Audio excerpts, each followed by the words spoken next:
Bonjour, bienvenue dans cette série de vidéos consacrée à Python pour Excel. Dans ces vidéos, je vais explorer les possibilités de Python, parfois de façon un peu décalée, comme aujourd'hui, parfois de façon plus sérieuse, entre guillemets, où on va travailler avec des grands volumes de données. On va voir ce que Python permet ou pas de faire par rapport à d'autres solutions d'Excel, telles que par exemple Power Pivot et le langage DAX. Donc on va un petit peu explorer tout ça et on va commencer à explorer cela en voyant si la suite de Fibonacci est plus facile à réaliser en Excel qu'en Python. Pourquoi j'ai pris la suite de Fibonacci? D'abord parce que j'aime bien cette suite-là, j'aime bien la logique de ce truc, et parce que je vais pouvoir montrer les trois possibilités de réaliser la suite de Fibonacci avec Excel sans la 365, puis avec Excel et la 365, puis enfin avec Python. Et en conclusion de cette première vidéo, je livrerai mes impressions par rapport à Python. On y va, c'est parti pour voir comment on met en place la suite de Fibonacci en Excel. La suite de Fibonacci, c'est quoi? C'est tout simplement une suite de nombres, donc chaque nombre est constitué de la somme des deux nombres qui le précèdent. Ainsi, on peut voir qu'ici on a 0 plus 1 égale 1 plus 1 égale 2, 1 plus 2 égale 3, 233 plus 377 égale 610. Voilà, c'est ça, la suite de Fibonacci.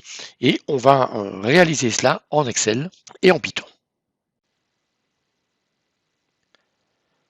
Alors Fibonacci en Excel avant la 365, ça donne à peu près ceci. On va amorcer la liste, la suite avec ces deux premiers termes, puisque la règle c'est je prends les deux derniers termes, les deux termes précédents, je les additionne.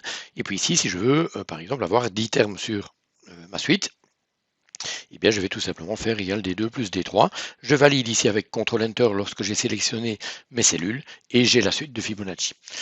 Le désavantage, c'est que si je veux maintenant 20 termes, 5 termes, 4 termes, 19 termes, 35 termes, je vais devoir recommencer l'opération, nettoyer mes cellules, sélectionner le nombre de cellules voulues et ressaisir la formule, en tout cas éditer et faire CTRL Enter. Donc c'est pas franchement très facile. On aurait pu essayer de faire la suite de Fibonacci avec Power Query, pourquoi pas, ce serait un chouette petit exercice avec Power Query. Mais je ne l'ai pas fait ici. Et je vais maintenant vous montrer ce qu'on peut faire avec la 365. Alors avec la 365, eh bien, je peux choisir le nombre de termes de ma suite, le nombre de x premiers termes de ma suite. Ici, j'en ai 4, mais je peux en choisir 20, je peux en choisir 10, et je rends comme ça ma formule dynamique. Mais c'est au prix de quelques contorsions, parce que voilà la formule de la suite de Fibonacci en 365. C'est pas très intuitif. Il faut créer une chaîne de caractères, la fractionner, reprendre les deux derniers termes de la chaîne, les additionner.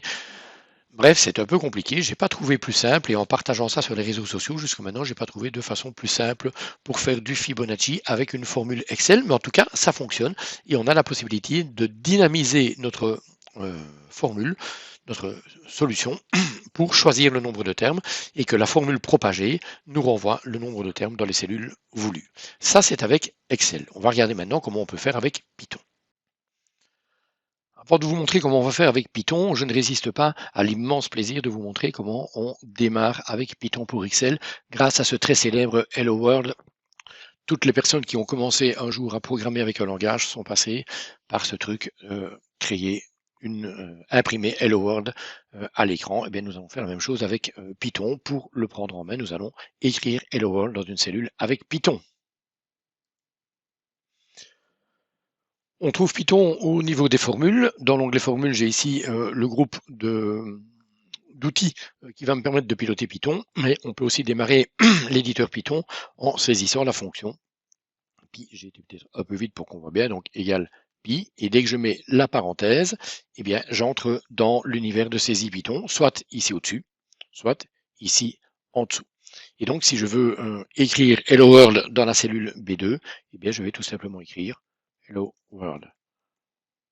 Plus simple que ça, j'ai pas vraiment en magasin. Si je valide maintenant avec CTRL Enter, eh bien, j'ai effectivement Hello World qui est renvoyé dans un premier temps comme étant un objet Python. Et j'ai la possibilité ici de choisir ma sortie, soit je choisis un objet Python, soit je choisis la valeur Excel. Si je choisis l'objet Python, c'est en cliquant ici que je vais développer les propriétés de cet objet-là. Dans Excel, c'est pas forcément ce qu'on va utiliser le plus souvent, en tout cas quand on renvoie dans des cellules. Et puis ici, je vais utiliser la valeur Excel et je vais récupérer Hello World, comme si je l'avais saisi dans la formule. Bon, ça ne casse pas trois pattes à un canard, mais ça permet de prendre Python en main, et puis c'est toujours rigolo, le Hello World. Ça m'a toujours bien fait rire dans mes études. Remarquez simplement que quand on fait ceci, eh bien, quand on recalcule, on a un busy qui apparaît ici simplement parce que Python n'est pas exécuté sur la machine locale, mais dans l'environnement de Microsoft, donc sur les serveurs de Microsoft. Voilà le fameux Hello World avec Python dans Excel. Avec Python pour Excel, je vais aussi pouvoir variabiliser. Donc, je donne ici le nombre d'éléments que je veux récupérer dans la liste. Et puis ici, je vais amorcer mon code Python avec pi, parenthèse, pour entrer dans l'univers de saisie, dans l'interface de saisie de Python. Alors, c'est pas un cours de Python. Je suis déjà pas un grand spécialiste de Python. Il va falloir que je m'y mette. C'est pas un cours de Python, mais on va voir que finalement, c'est pas très compliqué de créer une suite de Fibonacci avec Python. On va amorcer la liste avec ces deux premiers éléments. Voilà comment on déclare une liste dans Python. On passe à la ligne avec Enter et puis on va réaliser une boucle sur 8 éléments puisqu'on en a déjà 2. Donc for i in range 8. Comme on commence un bloc, on met les 2 points. Alors le range 8 ici, c'est un petit peu l'équivalent du fréquence 8 qu'on aurait pu utiliser dans Excel. Et on va donc itérer, c'est-à-dire qu'on va boucler, on va tourner sur les valeurs de i et on va ajouter un élément à notre liste. L'éditeur reconnaît que A est une liste puisque lorsque j'utilise la notation .ti, A point, je vais pouvoir venir ajouter un élément à la liste. Et l'élément à la liste, les listes avec range commencent par défaut à 0. Donc je vais avoir 0, 2, 3, 4, 5, 6, 7.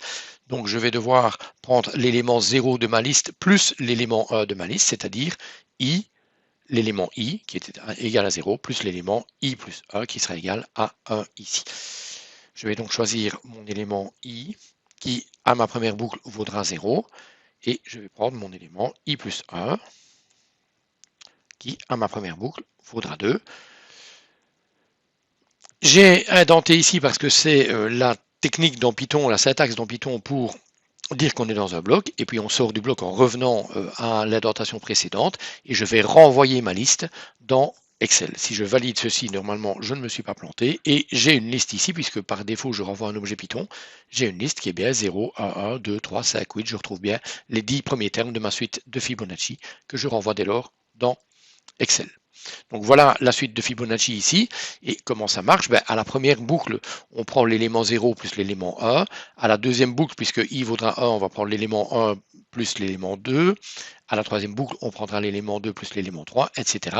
jusqu'à faire nos 8 boucles de 0 à 8. Donc voilà une petite façon élégante finalement de récupérer une suite de Fibonacci dans Excel grâce à Python. Évidemment, ce serait intéressant de variabiliser puisque pour le moment, j'aurai toujours 10 termes, les deux premiers plus les 8 qui sont ajoutés lors des boucles ici. Et moi, je vais vouloir variabiliser, c'est-à-dire remplacer le 8 par la valeur que j'ai ici en D1. On va voir que c'est pas très compliqué avec Python. Je sélectionne le 8 ici et pour aller chercher cette valeur-là, je vais simplement cliquer dedans comme dans l'édition d'une formule Excel habituelle. Et Python a intégré une nouvelle fonction qui s'appelle XL et qui me renvoie ici la valeur de la cellule D1. D1 c'est 10, j'ai déjà 2 éléments, donc si je veux 10 éléments, je dois simplement réaliser un moins 2 ici, un petit CTRL Enter, et j'ai maintenant variabilisé ma suite. Si je fais ceci, je vais avoir les 5 premiers termes, si je fais ceci, je vais avoir les 7 premiers termes, etc. Et j'ai variabilisé donc mon Python en allant chercher des données dans l'Excel. Donc voilà une façon qui permet de réaliser la suite de Fibonacci en variabilisant le nombre des X premiers éléments que je vais vouloir récupérer dans mes cellules Excel. Mes conclusions provisoires de l'utilisation de Python pour Excel, bien sûr, Python va servir à bien d'autres choses que de créer une suite de Fibonacci, on est bien d'accord. Python est normalement utilisé pour traiter des gros volumes de données et pour préparer l'analyse de gros volumes de données. On y viendra dans des prochaines vidéos. Pour l'instant, ce qu'on peut retenir, c'est que d'une part, l'environnement de saisie de Python dans Excel est très simple puisque on saisit simplement du code dans un environnement où on est aidé avec une aide à la saisie semi-automatique. Mais évidemment, il faudra maîtriser Python, c'est-à-dire que le problème, ça ne va pas être tellement Python pour Excel, ça va être Python. Il va falloir apprendre Python, apprendre la programmation, apprendre la logique et la structuration d'une programmation avec du code de programmation comme on aurait dû le faire avec du VBA. Et donc ce ne sera clairement pour moi pas spécialement une solution grand public, j'imagine mal que tous les utilisateurs d'Excel se forment sur Python pour pouvoir travailler avec des grands volumes de données. C'est donc plutôt, à mon avis, une solution qui sera utilisée par des personnes qui mettent en place des tableaux de bord et des solutions élaborées d'analyse de données avec Excel. Au niveau des bémols, on peut quand même noter l'utilisation des serveurs de Microsoft, donc la suite Anaconda qui est la distribution, plutôt Anaconda qui est la distribution Python qui est utilisée par Microsoft, n'est pas en local sur la machine, mais est installée sur les serveurs de Microsoft, ce qui veut dire que toutes nos données sont renvoyées sur les serveurs de Microsoft. Et là, il y aura certainement des soucis à se faire lorsqu'il y aura des gros volumes de données ou lorsque les données que nous allons utiliser seront assez stratégiques pour l'entreprise.